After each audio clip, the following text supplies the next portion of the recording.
ধন্যবাদ, অসংখ্য ধন্যবাদ। সংবাদ আবির্ভাবের পক্ষ থেকে প্রথম প্রশ্ন যেটা আমাদের, যেহেতু রাজনীতি এখন এই মুহূর্তে পারদ একেবারে উত্তমে চলছে, তার সাথে সাথে গরমেরও পাল্লা দিয়ে বাড়ছে গরম, এবং এই গরমের মধ্যে প্রত্যেকটা দলকে আমরা দেখতে পাচ্ছি রাস্তায় নেমে লড়াই করার চেষ্টা করছে। বর্ধমানে যেহেতু আপনি থাকেন, বর্ধমান নিয়েই আমার প্রশ্ন প্রথম। মেমারিতে রাসবিহারী হালদার রিসেন্টলি আমাদের রাজ্যের সেনাপতিকে নিয়ে গিয়ে বিশাল হই হই করলো এবং প্রচুর মানুষের ভিড়, এবং সেখান থেকে আমাদের সেনাপতি বলছেন যে বর্ধমানের 7টা সিটি তারা পাবে। কি বলছেন? শুনুন, একটা কথা বলি। অনেকে অনেক কথা বলে, ছাগলে কিনা বলে, পাগলে কিনা খায়। দেখবেন সব জায়গাতে দিদির এরম করে হাত তোলা আছে, আর ভাইপোর এঁচড়ে পাকা ভাইপোর হাতটা এরম করে তোলা আছে। সূর্য পূর্ব দিকে ওঠে, পশ্চিম দিকে যায়, ঠিক আছে? আর ওই রাসবিহারী হালদার যে বাসগুলোকে নিয়ে এসেছিল, একটাও মেমারি 265 বিধানসভা কেন্দ্রের নয়। প্রথম কথা, কোথাও এনেছিল গলসি, কোথাও এনেছিল গুসকরা, কোথাও এনেছে মানে বাইরে থেকে ভাড়া করে নিয়ে এসেছে। আর ওখানে যে মানুষরা জনজীবন বিপর্যস্ত করে দিয়েছে, মানে প্রতিটা জায়গায় প্ল্যাকেট মেরে রেখে দিয়েছে রাসবিহারী হালদার। আমি একটা প্রশ্ন করছি, এমন কোন মানে ওকে মেমারি 265 বিধানসভা কেন্দ্রে কোনো প্রার্থী পেল না? আমি জানতে চাইছি প্রথম প্রশ্ন। তৃণমূলের প্রতিটা সাদাকে সাদা, কালোকে কালো, আর ওদের মুখটাই তো কালো। একটা মানুষ প্রতিনিয়ত বাড়িতে বাড়িতে গিয়ে কোনো একটা পঞ্চায়েতের সদস্য, সভাপতি, সভাধিপতি, ওরা বাড়িতে গিয়ে বলে দিচ্ছে যদি তৃণমূলে ভোট না দিস তাহলে তোর বাড়ির থেকে পরের দিন এসে ওই থান নিয়ে চলে যাবি, বাড়িতে গিয়ে শ্মশানে গিয়ে তোদের দেখবি ডেড বডি পড়ে থাকবে। আর রাজ্য সরকার নাকি বাড়ি সবারই বাড়ি করে দিয়েছে। রাজ্য সরকারের সব টাকা অনুদান আছে, লক্ষ্মী ভাণ্ডার করে সবারই আন্ডারপ্যান্ট কেনার পয়সা নেই, প্রথম কথা। আর দিদি তো প্রতিদিনই আমলা গামলা। এই যে যেদিন 265 বিধানসভা কেন্দ্রে অভিষেক বন্দ্যোপাধ্যায় এসেছিল, কতগুলো বালির গাড়ির লাইন ছিল সেটা একটু দেখেছেন মানুষ? আর প্রথম কথা হচ্ছে, ওই এঁচড়ে পাকা ভাইপোর জন্যে রাস্তাঘাট চারিদিকে পুলিশ নাজেহাল হয়ে গেছে। পুলিশের ঊর্ধ্বতন কর্তৃপক্ষ থেকে নিচুতন কর্তৃপক্ষ, সিভিক পুলিশ। শুনুন একটা কথা বলি, এটা আলাদা, এটা একটা স্বাভাবিক ব্যাপার, যেহেতু একজন হেভিওয়েট প্রার্থী। কে বললো যেখানে প্রধানমন্ত্রী আসছেন সেখানেও তো তাই একই অবস্থা হচ্ছে, কিন্তু অ্যাম্বুলেন্স কেও ছাড়া হয়েছে ওইসব কথা। একটা কথা বলি, পুরো দুর্গাপুর অবরোধ, কারণ প্রধানমন্ত্রী নরেন্দ্র মোদী এবং অমিত শাহ এসছেন। এটা তো অবশ্যই প্রধানমন্ত্রীর সাথে এঁচড়ে পাকা ভাইপো দুটো সমান নয়। রাজ্যের সেনাপতি কে বললো? রাজ্যের সেনাপতি সে তো চুরি করে সেনাপতি হয়েছে। ও যদি সঠিক করে ভোট করতে দিত, ওকে একটা ভোট কেউ দিত নাকি? তাই। আর ও সেনাপতি কোন ধরনের সেনাপতি? আমার বয়স কত, তার থেকে বয়সে কম। ওর তো মাটির বাড়িতে থাকা দরকার ছিল। ওর কেন 5টা এসকেলেটার, সোনা দানা চুরি চামারি করে কয়লা আলু। আজকে 60 টাকার যে সিলিন্ডার, মানে 60 টাকা সিলিন্ডারের দাম বেড়েছে বলে সিলিন্ডার নিয়ে দিদি রাস্তায় ধর্ণা মঞ্চে নেমে যাচ্ছে। আলুর দামটা 60 টাকা নেমেছে, তার বেলায় কয় দিদি একবার অবরোধ করছে না। তো আমি একটা প্রশ্নের পর প্রশ্ন ছুড়ে যাচ্ছি, আপনারা উত্তর দিন। তার সাংবাদিকদের একের পর এক মেরে দিচ্ছে, কিসের জন্য মারছে তার উত্তর দিতে পারবে কেউ সাধারণ মানুষ? আর আজকে সংবিধানে বিচার ব্যবস্থাটাকে মেরুদণ্ডহীন করে দিয়েছে। এসআইআর সঠিকভাবে কাজ করছে, যেখানে বাদ চলে গেছে নামগুলো, ওরা মনে করছে সব ডুপ্লিসিটি জাল জলিয়াতি লোকগুলোকে ঢুকিয়ে দিয়ে ভোট করাবে। ভোট করিয়ে কি ওরা মনে করছে যে ভোটে আমি সিংহাসনে আবার রাজা সিংহাসনে বসবে নাকি? ওরা চোরেরা চোরের জায়গাতেই থাকে, আর যারা সঠিক কাজ করে তারা সঠিক সিংহাসনেই বসবে। আর কোনো বিশেষ করে আমাদের 265 বিধানসভা কেন্দ্রে মানব গ্রহকে একান্ত আমি বলছি না, বিজেপি আইনজীবী সেল বলে না, প্রত্যেকে যেমনি তারকেশ্বরে সন্তু পান একটা একটা করে গুনে গুনে ধরে দেখে দিয়েছে প্রত্যেক জায়গাতে, যে কেমন ভাবে মানুষের কাছে দুর্নীতি করেছে চাকরি দেওয়ার নাম করে। তেমনি 265 বিধানসভা কেন্দ্রে আজকে টোলগুলোতে কারা কাজ করছে? রাসবিহারী কোথায়, ওখানকার মানে নেতা, ওখানকার যারা নেতা রয়েছে আজকে হিন্দু মুসলমানদের মধ্যে সাম্প্রদায়িক দাঙ্গা লাগিয়ে দিচ্ছে। আর মুর্শেদ যা সহায়, তার কিসের ভাবনা আমার হৃদয় মাঝে কাওয়া যাব মদিনা। আমি একটা কথা বলছি, চোরে চোরে মাস্ততো ভাই। আজকে মফিকুল ইসলাম যেরকম, দেখুন ওরা একটা সাম্প্রদায়িক দাঙ্গা লাগাবার চেষ্টা করেছে। সেই সাম্প্রদায়িক দাঙ্গা কিন্তু কিছু কিছু মুষ্টিমেয় লোক আজকে কোর্টেতে এসে বলবে আমার ওনার গুরু হচ্ছেন মুর্শেদ, সৈয়দ মুর্শেদ। তা তার তার শিষ্য হচ্ছে মফিকুল ইসলাম। তাহলে একটা কথা, আর আফজল আলী চাঁদ তিনি হুমায়ুনের সাথে হাত নাড়াচ্ছে, এদিকে দেখাচ্ছে যে আমি বিজেপির সাথে আছি, আর ওনার ছেলেকে দাঁড় করিয়েছে হুমায়ুন কবিরের ছেলে, হুমায়ুন কবিরের প্রার্থী হয়ে। আমি প্রশ্নগুলো একটার পর একটা, বিজেপি তো করে। কে বিজেপি করেছে? কোথায় বিজেপি করেছে? আপনি একটাও বিজেপি কোথায় করেছে? হ্যাঁ? আরএসএস এর লোক বলে। শুনুন, আর ওকে শুনুন, Arind Sundar Das legal link international law firm company একটা, উনি কিন্তু বরাবরই ওই আফজল আলী চাঁদের মতন পচা আলুটাকে বাদ দিয়ে দিয়েছে। কারণ আফজল আলু চাঁদ কোনোদিন নিজে কোর্টে তো ওই বাইরে গিয়ে শুধু হুক্কা হুয়া করে, কিন্তু কিছু নয়। শুনুন শুনুন, একটা কথা বলি, ব্যক্তিগত না, কেউ ব্যক্তিগত না, একটা আইনজীবীর গায়ে যখন হাত দেয় তখন সেটা বোঝা দরকার তার কতটা প্রায়োরিটি আছে আর আমার কতটা প্রায়োরিটি আছে। আমি খেটে আসবো আর ও সে পয়সাটা পারিশ্রমিকটা নিয়ে নেবে কোথায়? আমি আপনার ইয়েতে দমদম ক্যান্টনমেন্টে ওখানে আমি নিজে একাধিক কাজ করে এসেছি, সেই কেসগুলো জিতে এসেছি। আমাদের এখন রাজনীতি নিয়ে, হ্যাঁ রাজনীতি নিয়ে বলুন, আপনি যা বলতে চাইছেন আমি সেই প্রশ্ন নিয়ে উত্তর দেব। রাজনীতি নিয়ে যেটা প্রশ্ন হচ্ছে সেটা হচ্ছে যে এই যে 7টা মানে আপনাদের বিধানসভা যে আছে বর্তমানে, কটা আসন পাবে বিজেপি? বিজেপি 7টার মধ্যে আপনাকে আমি বলে দিচ্ছি একটাও তৃণমূল পাবে না, একটাও পাবে না, সবগুলো চোর। কিন্তু নিশীথ পরমাণিক আমি বলে দিচ্ছি শুনে নিন, নিশীথ মালিক সে একটা চোর, রাসবিহারী বর্ধমান থেকে এসছে, সে বালি মাফিয়া, কলিয়ারি মাফিয়া, কতগুলো রেপ কেস, ওর অনেক কেস আছে, কোনো কেস বাদ যায়নি। আর ও সব সময় বিরোধী, মানে আমাদের রাজ্যের যে প্রধান এখন হয়ে রয়েছে, আমাদের প্রধানমন্ত্রীর নামে কটু কথা বলে। ও A B we love God, A B মানেটা কি বলুন তো? লাভ মানে তো প্রথমেই ভাইরাস, আমি প্রথমেই বলে দিয়ে গেছি। আর এ বি মানে কি? অল বোকাচোদা, বাংলা কথায় বলছি, এটা অল বোকাচোদা। মানুষকে বোকাচোদা বানানোর একদম পরিকল্পনা ওদের করে রেখে দিয়েছে। কেন শুনুন, একটা কথা বলি শুনুন, ফ্রেশ অ্যান্ড ফেয়ার, আমি একটা কথা বলি শুনুন, ফ্রেশ অ্যান্ড ফেয়ার যদি ভোট হয়, একটা ভোটে তো ওরা ভোট করাবার দায়িত্ব তো নির্বাচন কমিশন।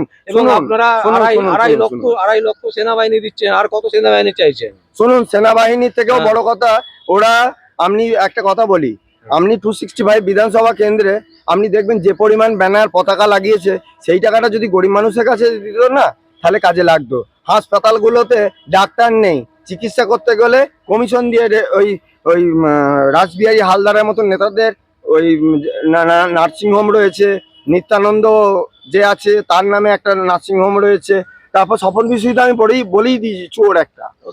তাহলে শুনুন, ক্ষমতা আছে বলে শুনুন, ক্ষমতা তো আজকে যে রাজা ধীরাজ কালকে ভিক্ষা চায় কাহারও সমান নাহি যায়, গলায় একটা কুকুরের মতন চেন পরে রাস্তায় 5টা হাত নাড়িয়ে দিল, সে নেতা হয়ে গেল। তৃণমূল কংগ্রেস যেটা বলছে যে আপনারা মেমারিতেই বলছে 20,000 ভোটে হারবেন বিজেপি, এটা একদম পরিষ্কার বলছে। শুনুন,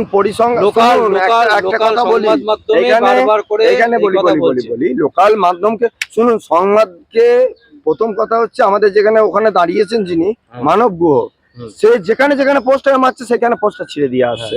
তাহলে ওই যে রাসবিহারীর মুখটা যে কালো পাড়া ছাপটা, ওর ওই ছাপটার কাছে মুখটা দেখবেন একবার, আমাদের কালো জার্সি থেকেও কালো।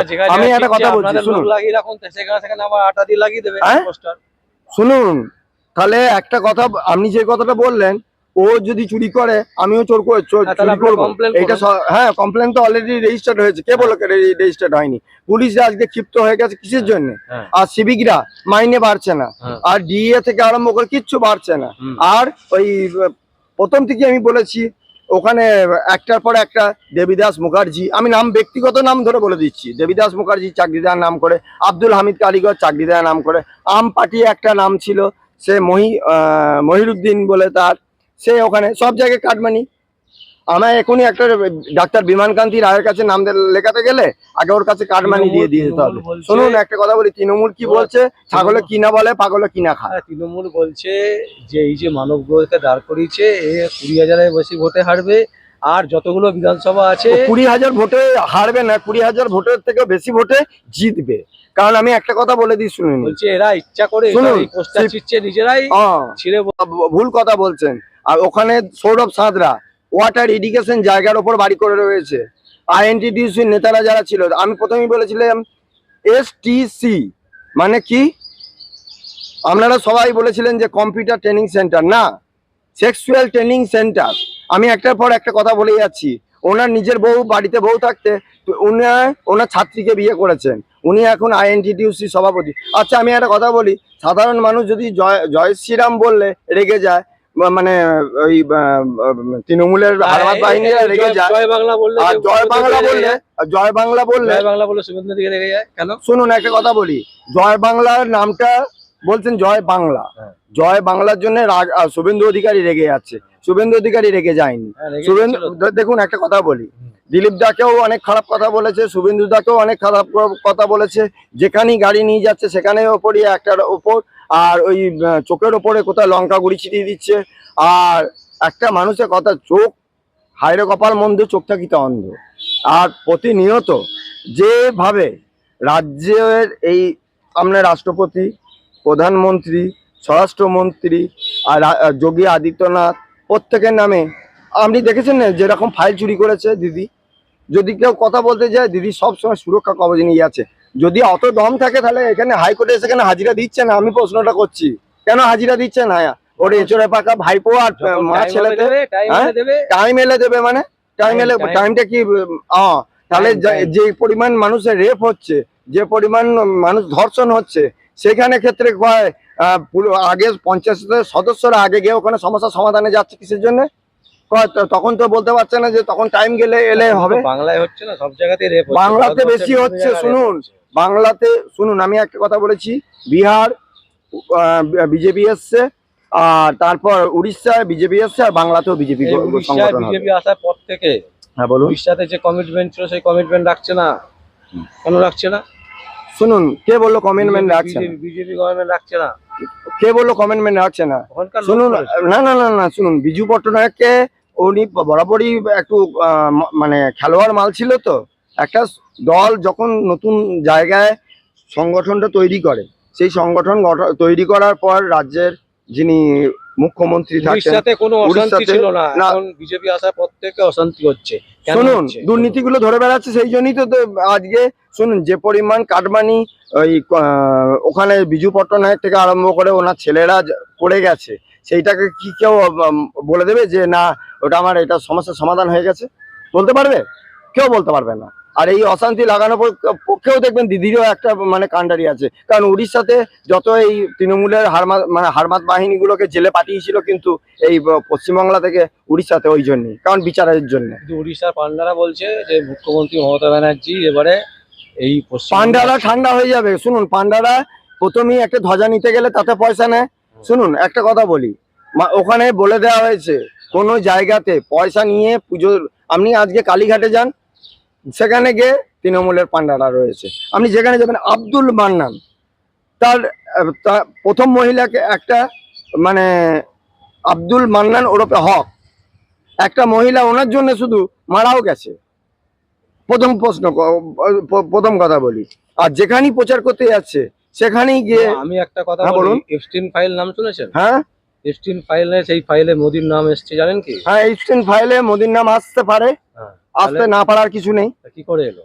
শুনুন একটা কথা বলি, একটা এত বড় রাজনৈতিক দলের নেতা, শুনুন এখানে ডোনাল্ড ট্রাম্প, আমি আপনাকে বলছি, ট্রাম্প ইরানের সাথে যুদ্ধের জন্য, ওরা আমাদের যত এখানে মানে হরমুজ প্রণালীতে মানুষকে তেল গ্যাস সাপ্লাইয়ের জন্য, ওনাকে সেখানে থেকে প্রতিনিয়ত এই যে বাংলাদেশ 56 ইঞ্চি মোদি সারেন্ডার করলো কেন আমেরিকার কাছে?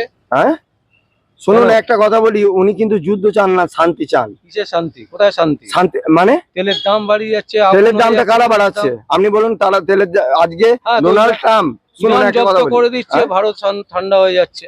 বলি শুনুন, এই শুনুন, ভারতের স্বরাষ্ট্র দপ্তর থেকে আরম্ভ করে রাষ্ট্রদূত থেকে আরম্ভ করে যেখানেই যাচ্ছে সেখানে গিয়ে কিন্তু যে বার্তাটা পাঠাচ্ছে, সেই বার্তার মাঝখানে দেখা যাবে সত্যের মধ্যে কোনো একটা ভূতকেও পাঠিয়ে দিচ্ছে।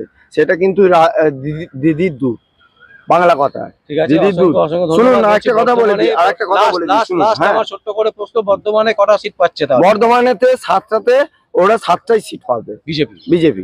কেননা একটা কথা বলে দিই, মানে ওখানে যারা যারা করেছে তৃণমূলের হারমাত বাহিনীরা যে পরিমাণ নোংরামো করে গেছে, আমি শুধু বর্ধমান জেলা বলে বলছি না, আমি অল ওভার ওয়েস্ট বেঙ্গলেতে আমার প্রেডিকশন অনুযায়ী আমি যদি সঠিক কথা বলে থাকি। আর একটা মানুষ হয়ে গেছে কি জানেন তো, প্রত্যেক মানুষই হয়ে গেছে নিজের স্বার্থ ছাড়া কিছু বোঝে না, তার বাড়ি পরিবার পরিজন বা কাউকে কিছু চেনে না। আজকে নিজেদের স্বার্থ যেই মিটে যাচ্ছে, স্বার্থ মিললে কেটে পড়লে ভালোবাসলে আঘাত করে। আর এই জিনিসটাই হয়ে গেছে। দিদি কি করছে, 1,500 টাকা দিয়ে দিচ্ছে আর বলছে যে যাও, আর যুবশ্রী ভাতা দিয়ে দিচ্ছে, ভাতা সবইতেই ফ্রি করে দিয়েছে। আর সাইকেল দিচ্ছে, যে সাইকেলটা সারাতে গেলে আর দেখুন সাইকেলে না টায়ার আছে, না টিউব আছে, না ঠিক আছে, সেইগুলো আবার বিক্রি হয়ে যাচ্ছে ওয়েলেক্সে। কারণ মানুষ দেখতে পাচ্ছে যে এইগুলো কার টাকা থেকে, কার দিয়ে স্পন্সর। আজকে ট্যাক্স কত বেড়েছে, আপনি একটা বিদ্যুতে কত টাকার ইউনিট বেড়েছে, এইগুলো কি মানুষ সমীক্ষা করছে না? আজকে রাস্তায় যাতায়াত করতে গেলে মেল ট্রেনেতে যান, দেখুন সুরক্ষা আছে। আজকে এমনি নর্মাল ট্রেনেতে যান, দেখুন সুরক্ষা নেই। আবার লাগাও হয়নি। আমরা তারকেশ্বরেতে গিয়ে কন্ডম লাগিয়ে দিয়ে এসেছিল, কিন্তু তারকেশ্বরে বাবা দেবাদিদেব মহাদেবের ওখানে থেকে এবার তো শান্তিতে পুজো হচ্ছে। তো আর ওখানে তো কোনো মানে হয়নি, ঝামেলা ঝুট ঝামেলা হয়নি। আর একটা কথা, না না না, অসংখ্য ধন্যবাদে আগে আর একটা কথা বলে দিচ্ছি। এখনো পর্যন্ত অনেক বাঙালি, মানে বাঙালি বলতে কি, মানে বাংলাতে অনেক রোহিঙ্গা এবং পাক দুষ্কৃত অধিক মানে চর আছে, সেই চরগুলোকে মদত পুষ্ট করছে দিদি। কারণ দিদি এই দেশটাকে শেষ করার জন্য লাস্ট পর্যন্ত লেগে থাকবে। আর ওনার ওই জং ধরা চেয়ার থেকে উৎখাত করা আগে দরকার। তাই নতুন করে বিজেপি সরকার বাংলায় গড়ে ওঠা দরকার।